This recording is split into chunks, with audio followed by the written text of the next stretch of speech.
Hi guys, it's Shelby and Matt. We're back with another video. This week we're going to be talking about Grapevine, Texas versus Colleyville, Texas. Matt, you want to dive in? Yes, so we're going to do a deep dive of what it's like to live in Grapevine, what it's like to live in Colleyville, the differences between the two, the vibe between the two, because it's pretty different, right? And so everyone's got kind of their own flavor of what they like, so let's dive in. Awesome. Yeah, we're going to talk about community vibes, local careers, what the neighborhoods are like, housing, all that fun stuff that you might want to know coming into these cities. So we'll go into big picture real quick, just because Grapevine and Colleyville, they're really not that far apart. They're like 5-10 minutes away from each other, but again, very different vibes. So do you want to just dive into Colleyville? Yeah. So Colleyville is definitely on the quieter side. You're going to be getting larger lots. It's probably more upscale. Community master plan was very residential. So you have access to shopping all around it, but Colleyville itself is made up mostly of homes and of neighborhoods. Think bigger streets, mature trees, established homes, things like that. It really draws a variety of people as well. And then we've got Grapevine. Matt? Yeah, so in comparison, you've got Grapevine, right, which is a lot more activities, a little bit more active, a little bit more energy there. So think the big draws are going to be Main Street. So you've got a lot of festivals there at Main Street, it's really historic downtown vibe. Kind of quaint. You've got the Gaylord Hotel, which is huge, especially at Christmas time. You've also got the Great Wolf Lodge as well for people coming in town for vacation. So there's a lot more to there. do, and a water park. Yeah. Definitely, if you're wanting something that's walkable or very energy-driven things to do, I would say I would lean more towards Grapevine. If you've got like a young family that's just, hey, we want to be out and doing things all the time.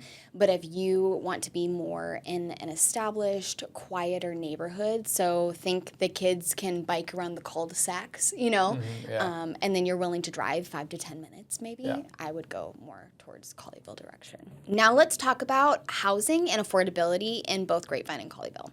Yeah, so this is where I think it gets a little bit more different, but again, they are still pretty close to each other. So Colleyville is going to be a lot more upscale. So the latest data is going to show that the average purchase price is going to be somewhere around $1 million.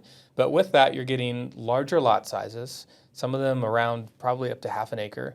You're going to get a lot more square footage. So it's just a little bit more breathing room. And there are going to be some neighborhoods too that are even gated. It's a little bit more private. Grapevine, in contrast to Colleyville housing, is probably a bit more varied. You can find a starter home for around more like $500,000, but you can see $1 million plus, depending on the lot, the size of the home, the age of the home, things like that, and location. Especially if you're around Lake Grapevine, you're gonna tick up in prices a little bit. But another great thing about Grapevine is the property taxes are a little bit less. Yeah, a little bit less. Maybe one of the downsides is the lots are going to be smaller, I would say, typically in comparison to Colleyville. But again, it's just a great variety city, lots of energy, very family friendly because of all the festivities. Can't speak, but all the activities. So if you're looking for affordability, Grapevine.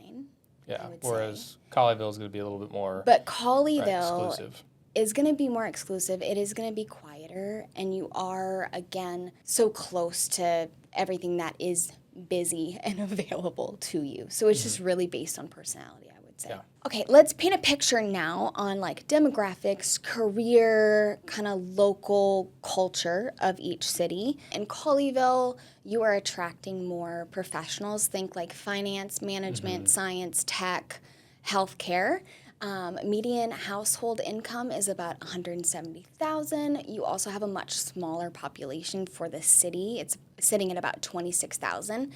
Like I've mentioned before, it's more of a residentially zoned city. So very neighborhood heavy opposed to business heavy. So most people are commuting just a little bit outside of the city to get where they're wanting to go. Yeah, I mean, right around there, like you said, because it does attract a lot of professionals. I mean, they're putting in data centers, right, which is really big with just technology growing as well as AI growing. So it's attracting a lot of people who are in the technology space. You've got, of course, Great Wolf Lodge, pretty close by. You've got the Gaylord Texan, which is close by. And then you've got a lot of other, large companies that are headquartered there, even like, GameStop. So again, a ton of professionals that are moving in that area. And like you said, it is more exclusive just because there's only about 26,000 residents compared to, where Grapevine is at resident-wise. Yeah. And some of the things that you were mentioning too, like the Gaylord, Great Wolf Lodge, things like that, all feed into Grapevine's demographics as well. I think they're more heavy on the service end of things and whatnot because they have that tourist culture. Grapevine is a much larger city in population. I think it's 50K plus in population. And then you pull a lot of people that travel because the DFW airport, whether they're working there as pilot, flight attendant, things like that, or it's just easy access. And DFW is one of the busiest airports in the nation. It's just a hub. So that's kind of what you're looking at for Grapevine. What are statistics around maybe like median income for Grapevine, things like that? Yeah, so like you said, it's almost double the amount of residents. So roughly 26,000 in Colleyville, around 50,000 in Grapevine. And so it's going to attract a lot more, people working in the retail space, people working in the service industry, right? Because you do have the Gaylord Texan, which is a large hotel. Great Wolf Lodge, you've got a ton of retail, a ton of shopping, a lot of restaurants. So a lot of people working in that space are going to be drawn to that area. I would say the average household income in that area is probably closer to 90,000 compared to what you said Almost is like in half. almost half of what Colleyville is, which again is I think part of the reason why it does make it a little bit maybe more exclusive, or why it does draw professionals in that field. So I would say that's the big difference between Colleyville and Grapevine when it does come to demographics or the kind of folks that are moving there and the industries available. So, speaking of retail and shopping, Grapevine, like we talked about, does have a lot more options. And so it's actually known as the Christmas capital of the country. So you don't live Christmas. Yeah. Don't move to Grapevine. Yeah. But I think they have like 1,400 events over maybe a 40-day period each year during Christmas. So, it's Christmas out. And if you haven't been in the Gaylord during Christmas, they even have like an entire ice what would you call it? Ice sculpture display where you have to wear even a jacket. You buy tickets. Yeah, buy a put ticket, on like parkas. Put it on, right? Just go still check cold. it out. I'm still cold, but it's worth it. And throughout the year, it's one of I think they have the largest wine festival in the Southwest area, right? So again, tons of events, a lot of shopping and dining, and then again, it's still close to Colleyville, but compared to what you might expect in Colleyville.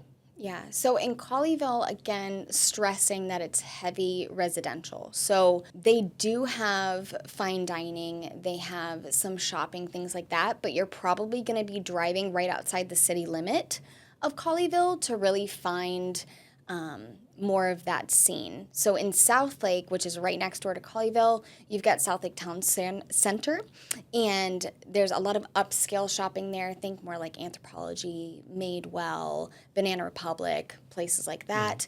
And then pretty much any restaurant you can think of that you would want. I probably won't sit here and list them, but local coffee shops, chains, or individual like local mom and pop type restaurants as well in Grapevine and Southlake that you can easily access from Colleyville. But again, it's not going to be right in the city limits as much. Yeah, so kind of long story short, you got Grapevine, which is, I think, I don't want to say constant action, but there's just so many activities year round. Yeah. You're going to have a lot more family-friendly restaurants, a lot more chain restaurants, whereas Colleyville, like you said, it's going to be a little bit more upscale, luxury shopping, maybe a little bit more curated to the folks that are buying there. Okay, we also want to touch on school districts. We know how important that is to a lot of people, and you're in luck because Grapevine and Colleyville actually are one ISD. Grapevine, Colleyville, or GCISD. They're ranked very high in the state, one of the best. There's about 13,500 students in total, and there is almost a 98% graduation rate, which is amazing. High. Yeah. Yes. So Matt's going to touch about zoning a little bit because, clearly not every single school in the district rates just as high, but overall the district is amazing. And zoning can always be a little weird, right? So, I mean, some neighborhoods are going to feed into certain schools. So, I mean, you'll see on the map right now, you know, where the particular neighborhoods are zoned for and what they're going to feed into, right? Because each campus, like you said, is going to vary in performance. So if there's a particular neighborhood or address, if you're kind of at that point that you're really interested in, just reach out to Shelby, and she'll let you know exactly which school district you're going to feed into that you're looking at on this map right now. So you could check out the accountability ratings. You're going to be able to check out what sports, arts, different programs they have, because nowadays there are a ton of not only extracurricular but also specialized learning programs that these schools have. Yeah, they just really can serve anyone that's coming into the district. So you have any type of special needs, there will be a place there for that.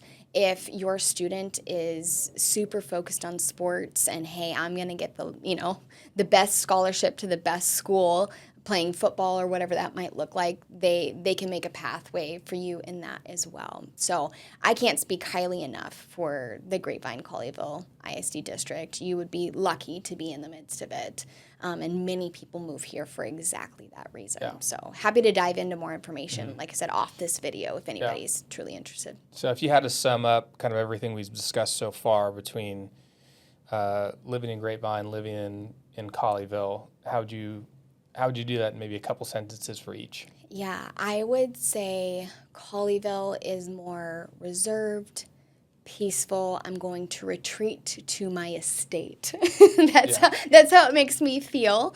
And I will happily drive a few minutes to get to the hustle and bustle. Mm-hmm. Grapevine feels like, yes, there might be pockets of that, but in general, I'm here for the action. I'm here for activity.